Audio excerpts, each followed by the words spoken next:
শুরুতে বলেছিলাম যে আমরা চাই যে আন্ডার প্রেশারে পড়তে, বাট এটাও বলেছিলাম যে না, আন্ডার প্রেশারে থেকে গেমগুলো জিততে পারি। ফার্স্ট গেমটা ভালোই আন্ডার প্রেশারে পড়েছি, বাট ওভারকাম করতে পারিনি। বাট আমার মনে হয় ব্যাক টু ব্যাক দুটা গেম জিতে আমরা অ্যাটলিস্ট সিরিজটা জিততে পেরেছি। অনেক পজিটিভ সাইড আছে। নর্মালি আমরা এই টিমটা খুব একটা এত ভালো ফিল্ডিং করি না কখনো, বাট আপনি যদি এই 3টা গেম দেখেন আমরা অনেক ব্রিলিয়েন্ট ক্যাচ নিয়েছি।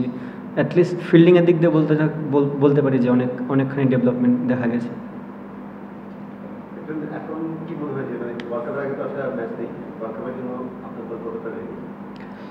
মনে হয় দল অনেক আগে থেকে রেডি ছিল। যখন এশিয়া কাপ আমরা খেলেছি তখন থেকেই আপনি যদি দেখেন যে প্যাটার্নটা এই কয়েকটা প্লেয়ারই খেলতেছে, তার মানে বোঝা যাচ্ছে যে দলটা আগে থেকে রেডি ছিল।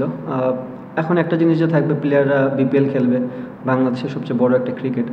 আমার মনে হয় যে যেখানেই খেলুক, যে কোনো টিমেই খেলুক, তারা বেস্ট ক্রিকেটটা খেলবে এবং ওই বেস্ট ক্রিকেটটাই আবার যখন আমরা ন্যাশনাল টিমের হয়ে আসবো তখন আবার খেলার চেষ্টা করবো।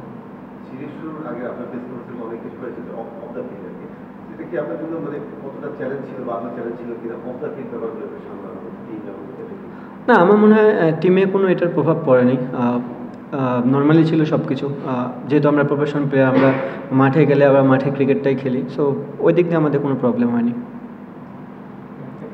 বিশ্বকাপের আগে আপনাদের এই সিরিজটা একটু মানে নানান ধরনের পরীক্ষা নিরীক্ষার বিষয় ছিল। আজকে আপনারা সাইড করবেন এবার খেলেছেন, পারভিন 4 এসেছে, কিন্তু এই সিরিজের আগে একটা কথা ছিল যে অনেককে এখানে দেখা হবে, যেহেতু ওয়ার্ল্ড কাপের আগে লাস্ট সিরিজ, তাদের মধ্যে একজন ছিলেন মাহিদুল অঙ্কন, যাকে নেওয়ার পরে সিলেক্টরও বলেছিলেন যে তারা একটু পর করে দেখতে চান। 3টে ম্যাচের পুরোটাই তিনি খেলেননি। মানে এটার পিছনে আপনাদের ভাবনাটা কি ছিল? যেহেতু বলেছিল যে আর তো কোনো সুযোগ নেই, তাই যে তাকে এই সিরিজটাই খেলতে হবে, সেজন্য সে রাইজিং স্টার্স এশিয়া কাপের ফাইনালও তাকে খেলা করেছিল, কিন্তু আলটিমেটলি ন্যাশনাল টিমে তো সে ম্যাচ পেল না। দেখেন, আমি বলবো সে আনলাকি। যেহেতু 3টা ম্যাচই আমরা খেলেছি, ওই জায়গাটা ওই পজিশনে আমরা 3জনকে ঘুরিয়ে খেলার চেষ্টা করেছি। আরও গেম বেশি থাকলে হয়তো বা তাকেও ট্রাই করতাম। সো ওই দিক দিয়ে সে অনেক আনলাকি। এটা কি কোনোভাবে মানে যদি কোনো বিষয় আছে যে সিলেক্টররা যখন জেনেছে আপনি নিজের অসন্তুষ্ট প্রকাশ করেছিলেন, স্বামী ছিল না, স্বামী আসার পরে এখন মানে মাহিদুলের সঙ্গে না, এরকম না। আমি ফার্স্টেও বলেছি যে বাংলাদেশের হয়ে যারাই 15 জনে আসে তারা বেস্ট হয়েই আসে। হ্যাঁ, আপনি সবাইকে অ্যাট এ টাইমে খেলাতে পারবেন না, আপনি 11ই সাজাতে পারবেন, সেটা 15 হোক আর 17 জনের টিমই হোক না কেন, খেলবে 11 জনই। সো আমরা প্রত্যেকটা দিন ট্রাই করেছি আমাদের বেস্ট 11টা খেলানোর জন্য, এবং যদি আরও ম্যাচ থাকতো তাহলে হয়তো বা ট্রাই করা যেত। 6 নম্বরের যে পজিশনটা জাকের আলী বা সোহান খেলে, ওই জায়গায় অনেকদিন ধরে রান হচ্ছে না, ওটা নিয়ে কি আপনাদের কোনো কনসার্নের জায়গা আছে? বা শামীমও ছিলেন না, রানের কারণে ছিলেন না, ওই জায়গায় একটু রান করছেন না, এটা কোনো কনসার্নের জায়গা?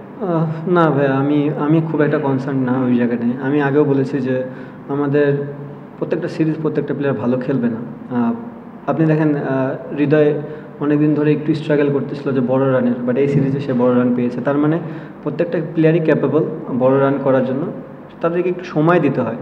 আই হোপ যে তারা বিপিএল খেলবে সবাই এবং বিপিএলে ভালো করবে, এবং ন্যাশনাল টিমে আসলে আমার দরকার মেন জিনিস হচ্ছে ওয়ার্ল্ড কাপ। যদি ওয়ার্ল্ড কাপে ভালো রান করে তাহলেই হবে, আমার আর কিছু লাগবে না।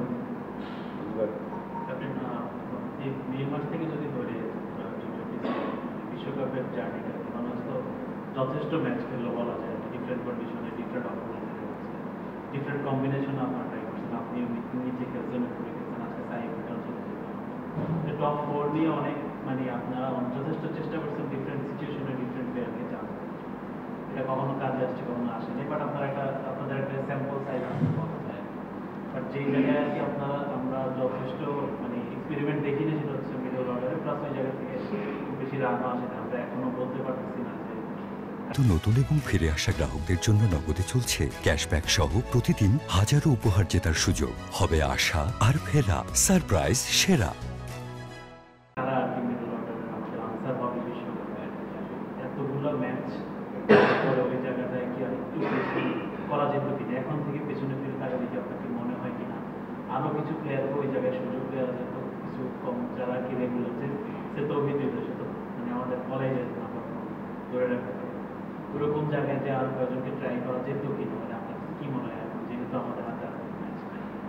আমার মনে হয় ভাইয়া আমরা যথেষ্ট পরিমাণে ট্রাই করেছি, মানে একটা টিম বিল্ড আপ করার জন্য যে জায়গাগুলোতে হাত দেওয়া দরকার অনেক রিস্কও নিয়েছি, অনেক জায়গা পূরণ করার চেষ্টাও করেছি।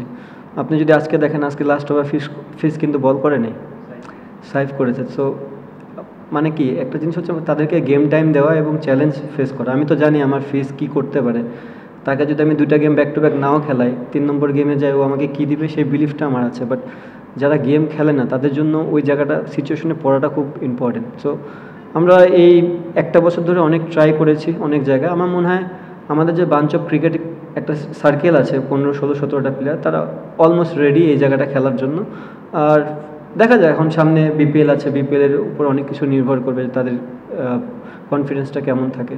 বোলিং এর ক্ষেত্রে আমরা আপনাদের যে ইয়াটা আছে সবাই কম বেশি ম্যাচ পাচ্ছি ডিফারেন্ট সিচুয়েশনে।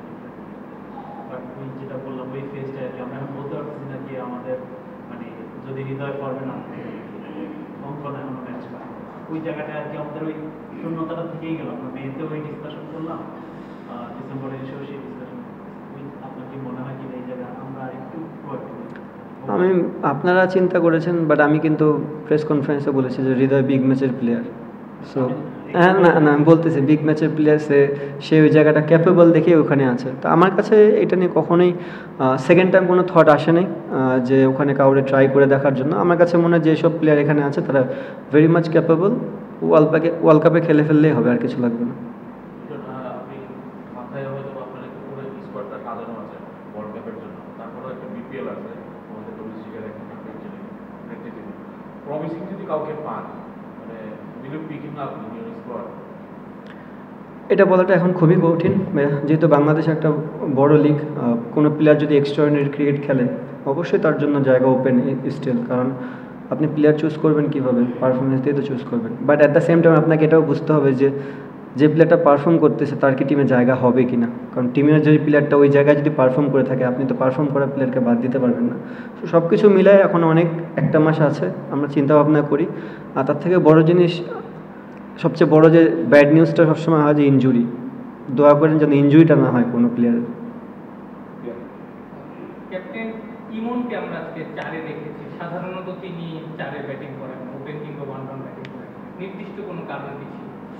নির্দিষ্ট কারণ দেখেন, আমরা সাইফকে অনেকবারই ওপেন 4-এ ট্রাই করেছি। সো ওয়াই নট, আমরা চিন্তা করলাম যে ইমনকে একটু করে দেখি। কারণ একটা জায়গায় ফিক্সড হলে আপনার গেমটা একরকম চলবে, বাট আপনি যদি ডিফারেন্ট রোলে খেলেন তাহলে আপনার কখনো সেকেন্ড থট আসবে না যে আপনি এই পরিস্থিতিতে পড়েন নাই, বা ওই চিন্তাধারাতে আসবেন, নেগেটিভ কোনো চিন্তা আসবে না। তো সেই জন্যই আমরা তাকে ট্রাই করে দেখলাম। আমার মনে হয় ওভারঅল ইমন ভালো করেছে এই জায়গাটা আজকে। শেখ মেহেদী লাস্ট ম্যাচে এসে বলেছিলেন যে কালেকশন না থাকার জন্য এটা মানে অসন্তোষ জানিয়েছিলেন এবং বলেছিলেন যে মানে তাকে কোনো ব্যাখ্যা দেওয়া হয় না, মানে কেউ একাদশে না থাকলে আপনারা এক্সপ্লেন করেন না, মানে এটা যদি বলেন নানান কারণে তো থাকতে পারবে না। মানে না দেখেন, অ্যাজ এ ক্যাপ্টেন হিসাবে আমি 11 জনই নামাইতে পারবো। সো আমার কাছে মনে হয়, এই জন্যই বললাম যে আমরা একটা বছর ধরে সব প্লেয়ারকে ট্রাই করেছি। আপনি কাউরে খারাপ বলতে পারবেন না। শেখ মেহেদী আমাদের match winner, same goes to নাসুমের ক্ষেত্রেও কিন্তু নাসুমও ম্যাচ উইনার, আবার রিশাদও ম্যাচ উইনার। সো যখন আমি দেখবো যে 2টা স্পিন খেলাতে হবে, তো ওই জায়গাটা টাফ কল। সামটাইমস আমার পারফর্ম করা প্লেয়াররা বাদ পড়ে, বাট তারাও অ্যাকসেপ্ট করে নেয় এই জিনিসটা। খুব ভালো টিমমেট আমরা সবাই, এবং আমরা সবাই জানি যে টিমের জন্য যে জিনিসটা দরকার তারা সেই জিনিসটা অ্যাকসেপ্ট করে। এবং আমি এখনও বলছি, ভবিষ্যতেও যদি এরকম মনে হয় একটা পারফর্ম করা প্লেয়ারকে ড্রপ পড়তে হবে এবং কিছু করার নেই সেটা, বাট সবাই এটাতে ইউজ টু এখন এই মুহূর্তে। জি এক্সপ্লেন করা হবে না কেন। ক্যাপ্টেন, ওই বাংলাদেশকে চ্যালেঞ্জ করার ক্ষেত্রে আজকে স্বামীকে নিয়ে এত কথা হলো, ওই কথাই যাচ্ছিল না। আজকে একটা অপরচুনিটি ছিল, যেহেতু প্রেশার ছিল না, সে তো রিল্যাক্স খেলতে পারতো, সেই অপশনটা আপনার ভেবেছিলেন যে ওকে 4-এ নামানো যায় না, যেহেতু ইমন 4-এ খেলে নাই, সো ওই বেটার অপশন ছিল। হ্যাঁ, বাট আরেকটা উইকেট পড়লে শামীম ব্যাটিংয়ে যেত, হৃদয় হয়তো বা যেত না আজকে। সো তার একটু গেম টাইম দেওয়ানোর চিন্তা ভাবনা ছিল। বাট ইমনের জন্য যে এরকম নতুন আজকে সিচুয়েশনটা হয়তো বা শামীমের জন্য নতুন হতো, যে অনেকদিন পর আসে আবার খেলা। বাট যেহেতু ইমন ভালো খেলে ফেলছে, তামিম ইমন নট আউট ছিল, সো ওই জায়গাটা সুযোগ হয়নি আর কি। একটু অন্যরকম, আপনি ওই খুবের প্রেস কনফারেন্স শেষে যাওয়ার সময় রাগ করেছিলেন, বলেছিলেন যে ওয়ার্ল্ড কাপে ক্যাপ্টেন থাকি কিনা দেখেন, এখন কি মনে হয়? শুনুন, আমি জানি না এই কথাটা কেন আসছে, আমি তো প্রেসে বলিনি, রাইট? সো না, এরকম কোনো কিছু না। এটা একটা বিশাল রোল, বিশাল দায়িত্ব। এটা যে কোনো মানুষ যে কোনো সময় ছাড়তে পারে না, এবং কোনো ক্রিকেট প্লেয়ারই এই জিনিসটা করবে না। ইনফ্যাক্ট আমিও করবো না। এতদিন ধরে একটা টিমকে এই জায়গাটা টানছি, এই জায়গায় নিয়ে আসছি, টিমটাকে গোছানো হয়েছে। সো প্রত্যেকটা প্লেয়ারের একটা স্বপ্ন থাকে ওয়ার্ল্ড কাপ ইভেন্ট। সো ওই জায়গা থেকে বলবো যে না, কখনো এই জিনিস হবে না। আপনার সঙ্গে কি পরে বোর্ডের কোনো কমিউনিকেশন হয়েছে, বোর্ড বা চিফ সিলেক্টর, মানে যেই বলবো যেটা আপনি তো একদম প্রকাশ্যে বলেছেন, তারপরে বোর্ড বা মানে চিফ সিলেক্টরের পক্ষ থেকে আপনার সঙ্গে কোনো যোগাযোগ করার চেষ্টা হয়েছে কিনা, বা কমিউনিকেশনটা কেমন হয়েছে? জি জি জি, দেখেন হিট অফ দ্য মুভমেন্টে অনেক কিছুই হয়েছে, বোথ সাইডেই আমাদের হয়েছে, বাট যে জিনিসটা হয়েছে সেটা ভালো না, ক্রিকেটের জন্য ভালো না।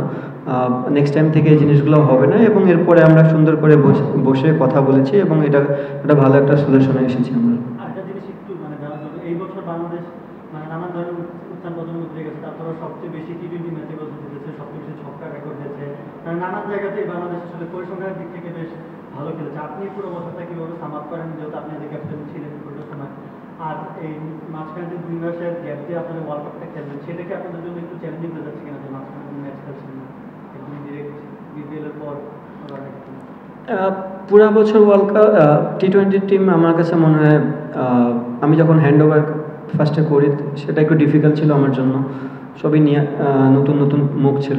বাট এই মুহূর্তে আমি এটা জিনিস বলতে পারবো না, সবাই ম্যাচুড, সবাই অনেকদিন ধরে এই ফরম্যাটটাই খেলতেছে। আর দেখেন এই বছর আমরা সবচেয়ে বেশি টি-20 খেলছি, তো টি-20 সাকসেস হওয়ার চান্সটাই বেশি থাকবে। Credit goes to all the আমাদের যে 16 জন 17 জন বা 18 জন 20 জন যারাই খেলেছে ঘুরিয়ে পেয়েছে, অল দ্য কোচিং স্টাফ যেভাবে হার্ডওয়ার্ক করেছে আমাদের সাথে, সব ক্রেডিট তাদের কাছেই যায়।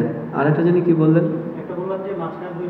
ওকে, দেখেন আমি পারফরমেন্স নিয়ে খুব একটা কনসার্ন না, কারণ যারা এতদিন ধরে ক্রিকেট খেলে, ভালো প্লেয়ার অলওয়েজ সব জায়গায় ভালো জায়গায় পারফর্ম করে। সো ওইটা নিয়ে আমি কনসার্ন না, আমি কনসার্ন একটা জায়গায় যে আমার যে টিমটা আছে এখান থেকে কোনো প্লেয়ার ইনজুর্ড যেন না হয়। মানে এটা একটা খুবই খারাপ সাইন যে আপনি বড় ওয়ার্ল্ড কাপের আগে যদি 2-1টা প্লেয়ার ইনজুর্ড হয়ে যায়, তখন আমি ওই জায়গাটা কাভার আপ করবো কীভাবে। সো আপনারা সবাই দোয়া করবেন যেন ওই জায়গাটা আমরা সেফ থাকতে পারি।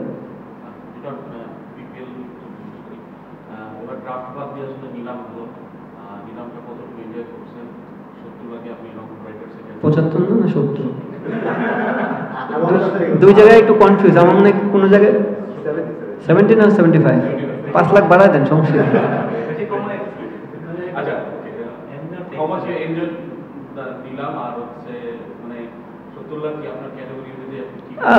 নিলাম ভালো, বাট দেখিনি আমি জিমে ব্যস্ত ছিলাম, আমার কাছে মনে হচ্ছে জিমটা ভেরি ইম্পর্টেন্ট ওই সময়ের জন্য। অবশ্যই নেক্সট টাইম যদি আবার ওই সুযোগটা হয় দেখবো, বাট দেখেন সেটা আমার কন্ট্রোলে নেই। আমার কন্ট্রোলে যে জিনিসগুলো আছে আমি এটা ট্রাই করবো কন্ট্রোল করার জন্য। বাট আমার যদি মনে হয়, I believe in god, so যদি কখনো গড চায় যে আমাকে বেশি টাকা দিবে, উনি এনে দিবে। ওনার মনে হয়েছে 70 লাখ এনাফ।